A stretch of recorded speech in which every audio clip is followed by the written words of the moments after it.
दोस्तों, आज की वीडियो बहुत ज्यादा ज्ञानवर्धक और धन प्राप्ति का मूल मंत्र है। आज की इस वीडियो में हम बात करेंगे आखिर औरत का वह कौन सा अंग बेशर्म होकर दबाने या चूसने से अचानक अपार धन की प्राप्ति होती है।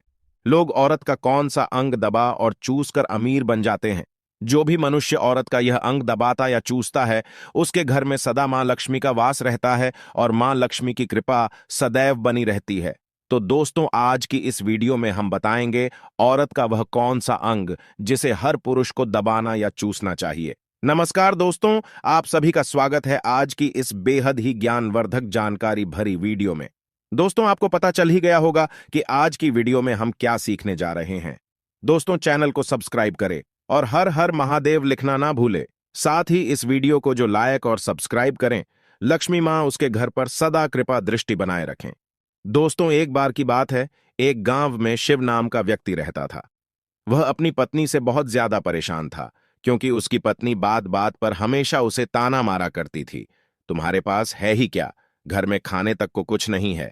दोस्तों, उसके घर में बिल्कुल कंगाली छा गई थी। एक भी रुपया नहीं था और उसके घर में खाने के लिए अन्न का एक दाना तक नहीं था।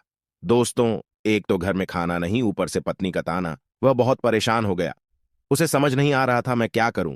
एक दिन की बात है, शिव अपने घर से एक सुनसान रास्ते पर निकल गया। वह उस सुनसान रास्ते पर चल ही रहा था कि उसे एक साधु तपस्या करते हुए दिखाई दिए। वह उनके पास जाकर बैठ गया। जब साधु ने अपना तप खत्म किया तो शिव उनके सामने रोने लगा।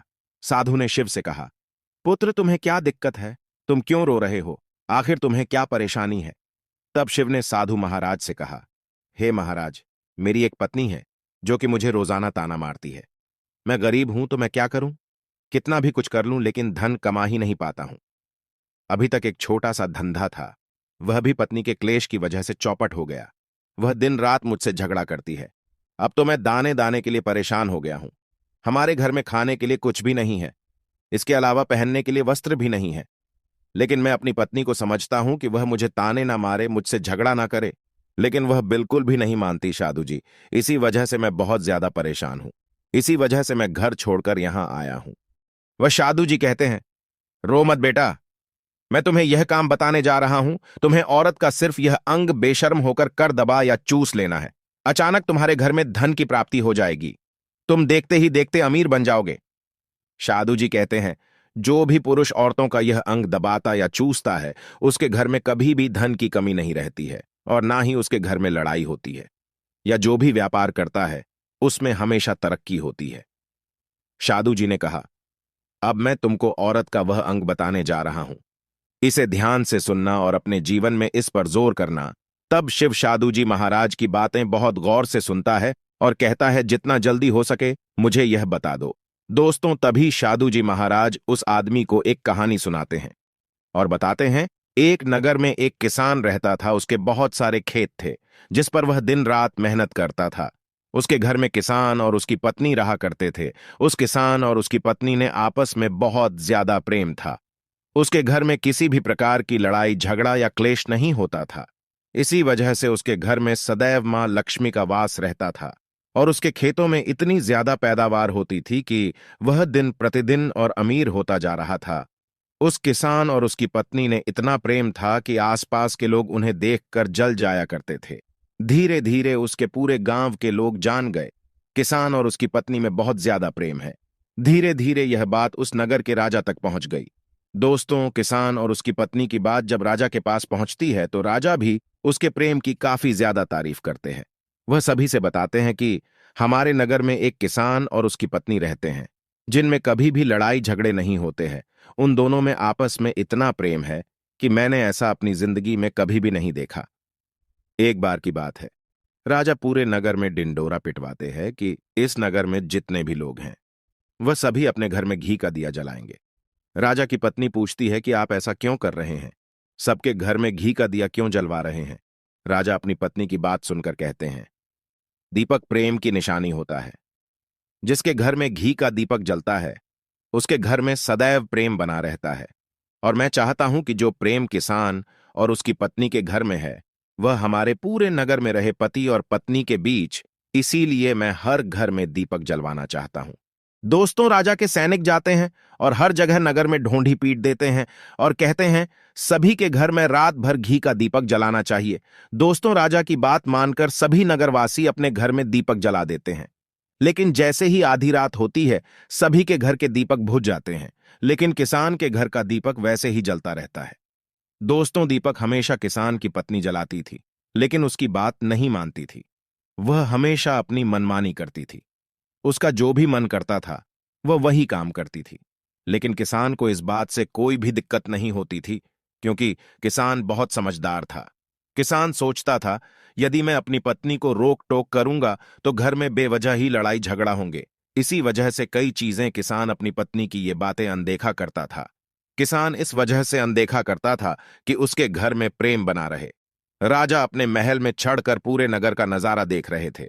उन्होंने देखा कि सारे नगर में किसी के घर में दीपक नहीं चल रहा है, लेकिन किसान के घर में दीपक जल रहा है। तब राजा अपनी रानी से बोलता है कि देखो, किसान और उसकी पत्नी के घर में दीपक जगमगा रहा है, लेकिन पूरे नगर में कहीं भी दीपक नहीं जल रहा है। इसी से पता लगता है कि किसान और उसकी पत्नी में कितना प्रेम है। तब राजा की पत्नी राजा से बोलती है कि जो किसान और उसकी पत्नी में प्रेम है वह किसान की पत्नी की वजह से है, और इसी वजह से उसके घर में इतना ज्यादा प्रेम है। दोस्तों, जब राजा रानी की बात सुनता है तो कहता है, नहीं, तुम्हारा सोचना गलत है। जो प्रेम किसान के घर में है वह उसकी पत्नी की वजह से नहीं है, बल्कि वह किसान की वजह से है। रानी, यहां पर किसान बहुत ज्यादा समझदार है। आपका सोचना गलत है, और यही वजह है जो कि उनके घर में कभी भी लड़ाई झगड़ा नहीं होता है। दोस्तों, राजा कहता है किसान समझदार है, और रानी कहती है किसान की पत्नी समझदार है। दोस्तों, इसी तरह कुछ देर चलता रहा। राजा कह रहे थे किसान समझदार है, रानी कह रही थी किसान की पत्नी समझदार है। इसी बात को लेकर राजा और रानी के बीच काफी झगड़ा हो गया। इसके बाद रानी ने राजा की दाढ़ी उखाड़ ली और राजा ने रानी को उठाकर पटक दिया। इसके बाद राजा कहता है, हम लोगों को झगड़ा करने की जरूरत नहीं है। क्यों ना हम किसान और उसकी पत्नी की परीक्षा ले लें। सारा दूध का दूध और पानी का पानी हो जाएगा। लड़ाई करने के बाद इस बात पर राजा और रानी दोनों सहमत हो गए और दोनों की परीक्षा लेने के लिए तैयार हो जाते हैं। तब राजा अपने महल में जाता है और एक पुरुष सैनिक को बुलाता है और पुरुष सैनिक से बोलता है कि तुम किसान के पास जाओ और जो जो प्रश्न मैं तुमसे बोल रहा हूं वह तुम किसान को बोल देना। वह पुरुष सैनिक बोलता है, ठीक है महाराज। वह पुरुष सैनिक राजा की बात सुनकर किसान के पास जाता है। उस समय किसान की पत्नी खेतों में गई थी, लेकिन किसान की कुछ तबीयत ठीक नहीं थी। इस वजह से वह खेतों पर नहीं गया था। इस समय पुरुष सैनिक किसान के घर पहुंच जाता है और किसान से कहता है, मैं राज दरबार से आया हूं, राजा साहब ने मुझे भेजा है। दोस्तों, किसान कहता है, बताइए मैं आपकी क्या सेवा कर सकता हूं। आप बैठ जाइए, मैं आपके लिए पानी लेकर आता हूं। तब वह सैनिक बोलता है कि नहीं, तुम कुछ भी मत लाओ, मैं राजा का सैनिक हूं, बस आपके पास राजा का समाचार लेकर आया हूं। तब किसान कहता है, ठीक है सैनिक, आप मुझे बताओ, राजा साहब ने मेरे लिए क्या समाचार भेजा है। सैनिक कहता है, किसान, राजा साहब ने यह बोला है कि यदि तुम अपनी पत्नी को छोड़ देते हो तो राजा जी आपको बहुत सारे हीरे जवाहरात और साथ में तुम्हारे जमीन से 2 गुना ज्यादा जमीन राजा जी आपको गिफ्ट में देंगे। इसके अलावा राजमहल का आधा हिस्सा भी आपको दिया जाएगा। लेकिन जो किसान ने जवाब दिया वह सुनने लायक। हे किसान ने कहा, राजा जी अपना पूरा राजमहल मुझे क्यों ना दे दे, लेकिन मैं अपनी पत्नी को नहीं छोड़ूंगा। जाओ और अपने राजा से कह दो किसान ने ऐसा कहा है। सैनिक जाता है और राजा को सारी बातें बताता है। इस समय रानी वहां पर सैनिक की बात सुन रही थी। सुनने के बाद रानी ने कहा, आपने किसान की तो परीक्षा ले ली, लेकिन किसान की पत्नी की परीक्षा नहीं ली है। इस तरह से हम कैसे पता कर सकते हैं कि कौन समझदार है। इसके बाद रानी ने कहा, अब मैं भी किसान की पत्नी की परीक्षा लेना चाहती हूं। जब दोनों की परीक्षा हो जाएगी तभी पता चलेगा कि कौन समझदार है। फिर रानी ने भी एक सैनिक बुलाया और कहा कि मेरी बात किसान की पत्नी को बोलना और याद रखना। यह बात तभी बताना जब किसान वहां पर ना हो। सैनिक ने पूछा कि रानी क्या बात बतानी है, वह तो बताओ। तो रानी ने सैनिक को सारी बात बता दी। सैनिक किसान के घर जाता है और उसके घर में आवाज लगाता है तो उसके घर से किसान की पत्नी निकल कर आती है और कहती है, बताओ क्या हुआ, क्यों ढिंढोरा पीट रहे हो। तो सैनिक ने कहा कि राजमहल से आया हूं, मुझे रानी ने भेजा है। किसान की पत्नी ने कहा, बताओ किस लिए आए हो। तब सैनिक ने कहा, रानी ने बोला है, यदि तुम अपने पति किसान को मार देती हो तो आपको बहुत सारे हीरे जवाहरात रानी आपको देंगी और साथ में राजमहल का आधा हिस्सा भी आपको मिलेगा। इसके अलावा जितनी भी आपकी जमीन है वह तो आपकी रहेगी ही, लेकिन उसकी 2 गुना जमीन भी रानी आपको देगी। ये बात सुनकर किसान की पत्नी तैयार हो जाती है। कहती है, ठीक है, यदि मुझे इतना कुछ रानी साहिबा देंगी तो मुझे मंजूर है, मैं अपने पति को मार दूंगी। तब सैनिक पूछता है कि रानी को कैसे पता चलेगा कि आपने अपने पति को मार दिया है।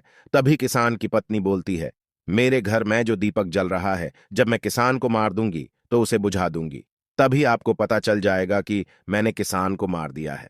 अब सैनिक किसान की पत्नी की बात सुनकर राजमहल जाता है और रानी को सारी बात बताता है। किसान की पत्नी की बात सुनकर रानी बहुत अचंभित हो जाती है। राजा और रानी को स्त्री जात से नफरत होने लगती है। उसी समय राजा अपने नगर के सभी लोगों को बुलाता है और कहता है कि मैं चाहता हूं कि मेरे और मेरी पत्नी की वजह से किसान की जान न जाए। तुम लोग ऐसा करो, उस किसान के घर जाओ और सारी बातें बता दो और उस किसान को बचा लो, वरना किसान की पत्नी उसे मार देगी। इधर सैनिक किसान के घर जाते हैं और सोचते हैं कि किसान की पत्नी किसान को रात में मारेगी और दिया बुझाएगी, इससे पहले ही हम किसान के घर में पहुंच जाते हैं और किसान को बचा लेते हैं। दोस्तों, जैसे ही राजा के सैनिक किसान के घर पहुंचते हैं तो देखते हैं कि किसान तो मरा पड़ा हुआ है। तो सैनिक किसान की पत्नी से बोलते हैं कि तुमको तो किसान को रात में मारने के लिए बोला गया था, लेकिन आपने अभी किसान को क्यों मार दिया? तब वह किसान की पत्नी बोलती है कि किसान को तो मुझे मारना ही था, रात में तो मुझे सिर्फ दिया ही बुझाना था, इसलिए किसान को तो मैंने दिन में ही मार दिया है। सभी सैनिक तुरंत ही किसान के घर से दौड़े दौड़े जाते हैं और राजा रानी को सारी बातें बताते हैं। राजा और रानी क्रोध से आग बबूला हो जाते हैं। इसके बाद राजा और रानी किसान की पत्नी को बंदी बनाकर लाने के लिए अपने सैनिक से कहते हैं। सैनिक जाते हैं, किसान की पत्नी को बंदी बनाकर ले आते हैं। राजा किसान की पत्नी से पूछता है, ऐसा तुमने क्यों किया? तुम लालची औरत हो, तुम्हें पैसों से प्यार है। तभी किसान की पत्नी ने जवाब दिया और बताया कि मुझे तो किसान को पहले ही मारना था, वह तो मैं कोई बहाना ढूंढ रही थी, क्योंकि किसान की आदत बहुत खराब थी, वह मेरे साथ बहुत खराब व्यवहार किया करता था। तो राजा ने कहा, ऐसा क्या करता था किसान? तो किसान की पत्नी ने जवाब दिया, वह मेरे नाक का ऊपरी हिस्सा अपनी उंगली से हमेशा दबाया करते थे। इसके अलावा किसान एक काम और मेरे साथ करता था, वह किसान मेरे कान का पिछला हिस्सा अक्सर अपनी जीभ से स्पर्श किया करता था। राजा ने पूछा, यह बताओ, जब आप लोग गरीब थे तब क्या किसान आपके साथ यह काम करता था? तो किसान की पत्नी बोलती है, नहीं महाराज, तब ऐसा नहीं करता था। तब राजा ने कहा, मैं समझ गया कि किसान ऐसा क्यों करता था। उसी समय शादू जी ने शिव से पूछा, तुम्हें कुछ समझ में आया औरत का कौन सा अंग दबाने तथा चूसने से लोगों को अचानक धन की प्राप्ति होती है? तो शिव ने कहा है, शादू जी, मुझे अभी समझ में नहीं आया। तभी शादू जी कहते हैं, अगर अभी समझ नहीं आया तो मैं फिर से आपको बताता हूं। किसान अपनी पत्नी के साथ पहला काम करता था, वह है उसके नाक के ऊपरी हिस्से को अपने उंगली से दबाता था। तो जिस भी मनुष्य के घर में पैसों की किल्लत है, उसे अपनी उंगली से औरत के नाक के ऊपरी हिस्से को जरूर दबाना चाहिए। दोस्तों, औरत के नाक के ऊपरी हिस्से को बहुत शुभ माना जाता है। इसी वजह से जो यह काम करता है वह हमेशा धनवान पुरुष बन जाता है। दूसरा काम है, जो भी पुरुष औरत के कान का पिछला हिस्सा अपने जीभ से स्पर्श करता है, उसके किस्मत के द्वार खुल जाते हैं, उसे अचानक धन की प्राप्ति होती है। ऐसा इसलिए होता है क्योंकि औरत के कान के पिछले हिस्से में माता लक्ष्मी का वास होता है। जब आप ऐसा करते हैं तो माता लक्ष्मी आपसे प्रसन्न हो जाती है और आपको अपार धन देती है। और आपने एक बात तो जरूर सुनी होगी, औरतें माता लक्ष्मी का रूप मानी जाती हैं। इसी वजह है इस संसार में जो भी मनुष्य यह दो पवित्र काम करता है, उसका घर धन से भर जाता है, जो कि इस कहानी में किसान भी अपनी पत्नी के साथ करता था। लेकिन आप जब भी ऐसा काम करें तब आपको अपनी पत्नी को पूरी बात बता देनी चाहिए, अन्यथा आपके जीवन में इसी तरह अनर्थ भी हो सकता है।